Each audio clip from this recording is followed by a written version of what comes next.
नमस्कार मंडळी, श्री स्वामी समर्थ. श्रावण महिना सुरू झाला की आपल्या सगळ्यांना वेध लागतात ते म्हणजे नागपंचमीचे. बघा, श्रावण महिन्यातला पहिला सण म्हणजे नागपंचमी. दरवर्षी श्रावण शुक्ल पंचमीला म्हणजे श्रावणाला सुरुवात झाली की 5व्या दिवशी नागपंचमीचा सण हा साजरा केला जातो. प्रत्येक माहेरवासणीचा आणि प्रत्येक स्त्रीच्या आवडीचा सण म्हणजे नागपंचमी. या दिवशी नागोबाची पूजा केली जाते. नागदेवता हे शिवांच्या गळ्यातील अलंकार मानले जातात आणि म्हणून या दिवशी नागोबाची पूजा केल्यामुळे सुख, सौभाग्य, उत्तम आरोग्य आणि धनप्राप्ती होते असे देखील म्हणतात. तर आजच्या व्हिडिओमध्ये मी तुम्हाला नागपंचमीची पूजा अतिशय साध्या सोप्या पद्धतीने कशी करायची, वारू नसेल तर तुम्ही घरीच पूजा कशी करू शकता, या दिवशी कोणत्या गोष्टींना खूप मोठा मान आहे, या दिवशी विशेष करून कोणता नैवेद्य दाखवला जातो, कोणता मंत्र म्हणावा आणि या दिवशी आपल्याला काही नियमांचं देखील पालन करावं लागतं. कारण नागपंचमीच्या दिवशी अशी काही कामे आहेत की ती या दिवशी केली जात नाहीत. तर अशी ही संपूर्ण माहिती तुम्हाला या व्हिडिओमध्ये मिळेल. त्यासाठी व्हिडिओ स्किप न करता शेवटपर्यंत पहा. चला तर मग आजच्या या व्हिडिओला सुरुवात करूया. तर बघा, यंदा सोमवार दिनांक 17 ऑगस्ट 2026 रोजी नागपंचमीचा सण हा आलेला आहे आणि योगायोग म्हणजे बघा, यावर्षी पहिला श्रावणी सोमवार व नागपंचमी हे एकाच दिवशी आलेले आहेत. हा दुर्मिळ योगायोग आहे, खूप मोठा दिवस आहे आणि या दिवसाचं महत्त्व देखील खूप आहे. यावरती सेपरेट व्हिडिओ आलेला आहे आपल्या चॅनलवरती, तो देखील तुम्ही नक्की पहा. तर बघा, या नागपंचमीच्या दिवशी नागाची पूजा करण्याची परंपरा ही वर्षानुवर्ष चालत आलेली आहे. त्यामुळे अजूनही बरेच लोक नागाची पूजा करताना आपल्याला दिसतात. नागाला शेतकऱ्यांचा मित्र म्हणतात आणि त्यामुळे शेतकरी लोकसुद्धा अगदी उत्साहाने आनंदाने नागपंचमीचा सण हा साजरा करतात. तर नागपंचमीच्या दिवशी नागाची पूजा करण्याची पद्धत बऱ्याच ठिकाणची वेगवेगळी आहे. काही जण पाटावर हळदी चंदनाने नागनागीन आणि त्यांची पिल्लांची चित्रे काढून पूजा करतात, तर काही जण मातीच्या नागाची मूर्ती बनवून सुद्धा पूजा करतात. त्याचबरोबर काही जण नागनागीन आणि त्यांची पिल्ले अशी वंशावळ काढून पूजा करतात. तर काही ठिकाणी पाटावर तांदळाने सुद्धा नागनागीन आणि पिल्लांची चित्रे काढून देखील पूजा केली जाते. तर अशा अनेक वेगवेगळ्या पद्धतीने नागोबांची पूजा केली जाते. तुमच्या भागामध्ये जशी पद्धत आहे तुम्ही त्यानुसार पूजाही करू शकता. शेवटी बघा, भाव महत्त्वाचा आहे. पण बऱ्याच ठिकाणी असा एक कागद देखील मिळतो ज्याला नागोबाचा कागद किंवा नाग नरसोबांचा कागद म्हणतात. हा कागद तुम्हाला पंचमीच्या 1-2 दिवस आधी किंवा श्रावण महिन्यामध्ये बाजारामध्ये किंवा किराणा दुकानामध्ये सहज मिळून जाईल. अगदी आमच्या भागात पण नागपंचमीच्या दिवशी हा कागद चिकटवून त्याची पूजाही केली जाते. तर नागपंचमीची पूजा अतिशय साधी सोपी आहे. त्यासाठी तुम्हाला नाग नरसोबाचं चित्र असलेला हा कागद घेऊन यायचा आहे. अगदी 5 ते 10 रुपयांना हा कागद तुम्हाला सहज मिळतो आणि जर नाही मिळाला तरी गुगलवर सर्च करून नाग नरसोबाच्या चित्राचा फोटो घेऊन तुम्ही त्याची कलर प्रिंट काढून त्याची पूजाही करू शकता. बघा, हा नागोबाचा कागद बरेच जण श्रावण महिना सुरू होण्यापूर्वी किंवा श्रावण महिन्याला सुरुवात झाली की पहिल्या दिवशी आपल्या देवघरामध्ये चिकटवतात किंवा काही जण नागपंचमीच्या दिवशी हा कागद लावून त्याचीही पूजा करतात. तर या दिवशी सर्व स्त्रियांनी सकाळी लवकर उठून स्वच्छ स्नान करून नवीन वस्त्र घालायचे आहेत. ज्या नववधू आहेत किंवा ज्या स्त्रिया आहेत त्यांनी पण या दिवशी छान अशी साडी घालू शकता. आदल्या दिवशी अनेक स्त्रिया आपल्या हातावर मेहंदी देखील लावतात, नेलपेंट लावतात आणि नवीन अलंकार दागिने घालून छान असे तयार होऊन नागोबाची पूजाही करतात. तर आपल्याला ही पूजा जिथे मांडायची आहे तिथली जागा स्वच्छ करून तिथे पाट किंवा चौरंग ठेवायचा. त्यावरती नवीन कोरं वस्त्र टाकायचं. कोणतीही पूजा आपण अग्नीच्या साक्षीने करतो, त्यामुळे प्रथम दिवा लावून दिव्याची देखील पूजा करून घ्यायची. हळदी, कुंकू, अक्षदा, फुले वाहून दिव्याची पूजा करायची आहे. नमस्कार करायचा आहे दिव्याला आणि त्यानंतर आपण गणेश पूजन करणार आहोत. कारण जर आधी या विघ्नहर्त्या बाप्पांची पूजा केली तर आपल्या पूजेमध्ये कोणत्याही प्रकारचे विघ्न येणार नाही. त्यामुळे सर्वात आधी गणपती बाप्पांची पूजा करतात. गणपतीला देखील आपण स्वच्छ पाण्याचा पंचामृताचा अभिषेक करायचा आहे. अभिषेक करताना तुम्ही ओम गण गणपती नमः या मंत्राचा जप करू शकता. त्यानंतर गणपती बाप्पांची स्थापना आपल्याला करायची आहे. पाटावर थोड्या अक्षता ठेवून त्यावरती हळदी कुंकू वाहून आपण गणपती बाप्पांची स्थापना आपल्या पाटावरती उजव्या हाताला करू शकता. नंतर त्यांची पूजा करायची. गणपतीला चंदन, हळदी कुंकू, अक्षदा, फुले अर्पण करा. गणपतीला प्रिय असणाऱ्या दुर्वा अर्पण करायच्या आहेत आणि गुळ खोबऱ्याचा नैवेद्य देखील ठेवायचा आहे आणि मनोभावे नमस्कार करायचा आहे.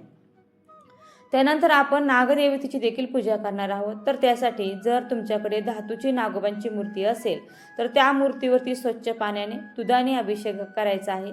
तुम्ही मातीची मूर्ती पण बनवू शकता.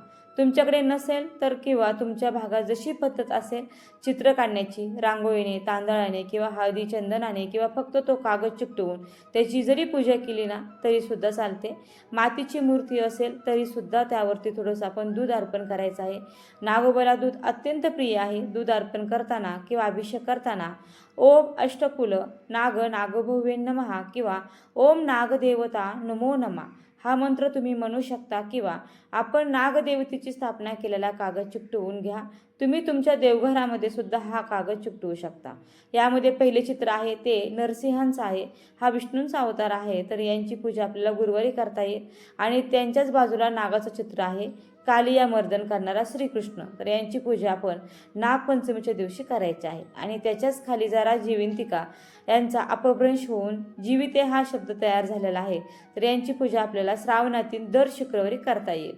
तसेच बघा, आपल्या मुलाबाळांच्या कल्याणासाठी दर शुक्रवारी आपण या जीवितीची पूजाही करू शकतो. आणि त्याच्याच खाली बुध आणि बृहस्पतीचं चित्र आहे, तर यांची पूजा आपल्याला बुधवारी आणि गुरुवारी करता येईल. तर असा हा कागद तुम्ही देवघरामध्ये चिकटवलेला असेल तर ठीक आहे, नसेल तर नागपंचमीच्या आदल्या दिवशी किंवा श्रावणाच्या पहिल्या दिवशी चिकटवतात. तुम्ही अजूनही चिकटवला नसेल तर नागपंचमीच्या दिवशी पण तुम्ही चिकटवू शकता. आता आपण नागोबाची पूजा देखील करायची आहे. सर्वात आधी आपल्याला नागदेवतेला गंध लावायचा आहे. तुम्ही चंदन, भस्म किंवा अष्टगंध देखील लावू शकता. पूर्वीच्या काही गावाकडे स्त्रिया नागपंचमीला भारुळाची पूजा करायला जायच्या. अजूनही जिथे भारुळ असतील तिथे जातही असतील, पण शहरी भागात बऱ्याच ठिकाणी भारुळे नसतात, तर त्यांनी अशीच घरी पूजा करू शकता. नागोबा, नरसिंह, बुध आणि बृहस्पती यांना गंध लावायचा आहे. आणि ज्या स्त्रिया आहेत त्यांना आपण हळदी कुंकू लावायचं आहे. स्वतःला देखील हळदी कुंकू लावून घ्यायचं आहे. त्यानंतर बघा, नागोबाला कापसाची वस्त्रमाळ घालायची आणि या दिवशी कापसाची वस्त्रमाळ आवश्यक घालायची आहे.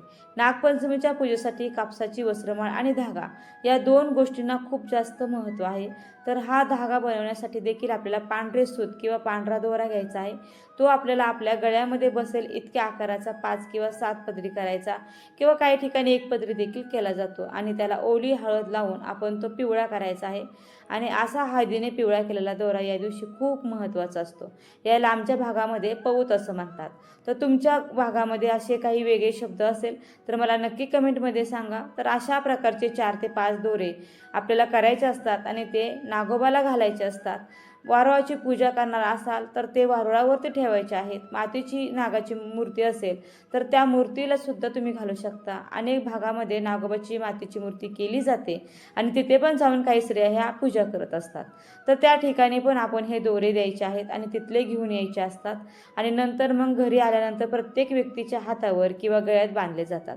खास करून तुमच्या घरामध्ये लहान मुले असतील तर त्यांना तुम्ही हातावरती किंवा गळ्यामध्ये हा दोरा बांधू शकता. आणि त्यानंतर अक्षदा, फुले व्हायची आहेत. त्यानंतर या पूजेत महत्त्वाचं असतात ती म्हणजे आघाड्याची पानं. तुम्ही आघाड्याची माळ पण बनवू शकता किंवा आघाडा, दुर्वा आणि फुले घालून माळ तयार करू शकता. आणि ती माळ आपल्याला नागोबाला घालायची आहे. किंवा माळ बनवली नसेल तर बघा, आघाडा, दुर्वा, फुले ते आपण नागोबाला अर्पणही करू शकतो. जर तुम्ही वारुळाला गेला तिथे देखील हे अर्पण करू शकतो. तर या कागदावर नागपंचमी आहे म्हणून नागोबाची नव्हे, तर या कागदावरती जे काही देवदेवता आहेत तर त्या सर्वांची पूजा आपल्याला या दिवशी करायची आहे. नागदेवतेला प्रार्थना देखील करा की माझ्या संपूर्ण घराचं रक्षण करा. जीवितीला प्रार्थना करा की माझ्या मुलांना उदंड आयुष्य, उत्तम आरोग्य लाभू देत. ही जीवितीची पूजा आपण आपल्या मुलांसाठी आयुष्य, आरोग्य तसेच सुख समृद्धीसाठी करत असतो. त्यामुळे शक्य झालं तर श्रावणातील दर शुक्रवारी आपण या जीवितीचं पूजन करून आपल्या मुलांना औषण देखील करायचं आहे. पूजा करून झाल्यावरती नागोबाला नैवेद्य दाखवायचा आहे. नैवेद्यामध्ये जास्त मान आहे तो म्हणजे दूध आणि ज्वारीच्या लाह्या आणि फुटाण्याचा. त्यातली त्यात दूध आणि ज्वारीच्या लाह्या ह्या खूप महत्त्वाच्या आहेत आणि या दिवशी तुम्हाला बाजारामध्ये सहज मिळून देखील जातील. लाह्या आणि फुटाणे, त्यामुळे तुम्ही आवश्यक याचा नैवेद्य नागोबाला दाखवा, कारण या दिवशी याचं जास्त महत्त्व आहे. तसेच या दिवशी नागोबाला दूध अर्पण केल्याने पुण्य देखील प्राप्त होतं. तसेच बघा, नागोबाला नैवेद्य दाखवल्यानंतर दूध, धूप, दीप ओवाळायचं आहे. संपूर्ण कुटुंबाच्या रक्षणासाठी प्रार्थना करायची आहे. येत असेल तर एखादा मंत्र म्हणायचा आहे. मागाशी सांगितल्याप्रमाणे ओम अष्टकुल नाग नागोभवे नमः किंवा ओम नागदेवताय नमो नमः किंवा गायत्री मंत्र पण म्हणू शकता. भुजंगाशाय विघ्ने सर्पराजाय धीमहि तन्नो नाग प्रचोदयात हा गायत्री मंत्र आहे. तसेच नागपंचमीला दूध आणि लाह्यांबरोबर पुरणाचे दिंड आणि कानावल्याचा सुद्धा मान असतो.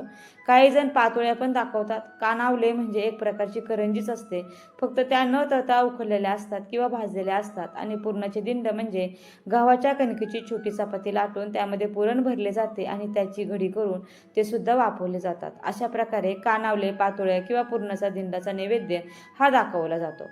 नागपंचमीच्या दिवशी तवा कडे ठेवत नाहीत, त्यामुळे असे पदार्थ बनवतात. असं म्हणतात की या दिवशी काही भाजायचं किंवा तळायचं नसतं. या दिवशी काही चिरू नये, कापू नये, तळू नये, चुलीवर तवा ठेवू नये, अशा गोष्टी या दिवशी पाळल्या जातात. त्याचप्रमाणे या दिवशी भाजी चिरत नाही, विशेषतः सापासारखी दिसणारी पडवळाची भाजी खात नाही. तसेच या दिवशी जमीन देखील खणू नये, शेतामध्ये नांगर देखील चालवू नये. शेतकऱ्यांनी या दिवशी शेतामध्ये कोणत्याही प्रकारची कामे करू नये. अशी कामे करणं नागपंचमीच्या दिवशी वर्ज्य मानली जातात. कारण या दिवशी आपल्या हातून कोणत्याही जीवाची हानी होऊ नये हाच उद्देश असतो. त्याचबरोबर केस कापणे, दाढी करणे, नखे कापणे या गोष्टी पण करणं कटाक्षाने टाळावेत. या उलट स्त्रियांनी छान असं नटून थटून झाडाला झोके घेऊन या सणाचा आनंद घेऊ शकता. तर अशा प्रकारे नागोबाची पूजा झाल्यानंतर नागोबाला मनोभावे नमस्कार करा, प्रार्थना करा, नागाप्रती कृतज्ञता व्यक्त करा आणि पूजा झाल्यावरती तो कागद तुम्ही विसर्जित देखील करू शकता किंवा श्रावण अमावस्याला म्हणजे श्रावण महिन्यातल्या शेवटच्या दिवशी पण तुम्ही विसर्जन केला तरी देखील चालेल. नागपंचमी दिवशी नागोबाची पूजा केल्यामुळे आपल्या कुंडलीतील कालसर्पदोष दूर होतो. त्याचबरोबर आपल्या घरामध्ये, कुटुंबामध्ये सापाची भीती राहत नाही. तसेच आपल्याला सुख, सौभाग्य, उत्तम आरोग्य आणि धनप्राप्ती होते. त्यामुळे आपल्याला जसं शक्य होईल त्या पद्धतीने या दिवशी नागोबाची पूजा अवश्य करावी. ही माहिती तुम्हाला कशी वाटली मला कमेंट करून नक्की सांगा. व्हिडिओ आवडला असेल तर व्हिडिओला नक्की लाईक करा, जास्तीत जास्त लोकांपर्यंत शेअर करा. चॅनलवरती तुम्ही नवीन असाल तर चॅनलला सबस्क्राईब करा. व्हिडिओ शेवटपर्यंत पाहिल्याबद्दल अगदी मनापासून तुमची खूप खूप आभारी आहे. धन्यवाद. श्री स्वामी समर्थ. जय जय स्वामी समर्थ. रामकृष्ण हरी. ओम नमः शिवाय.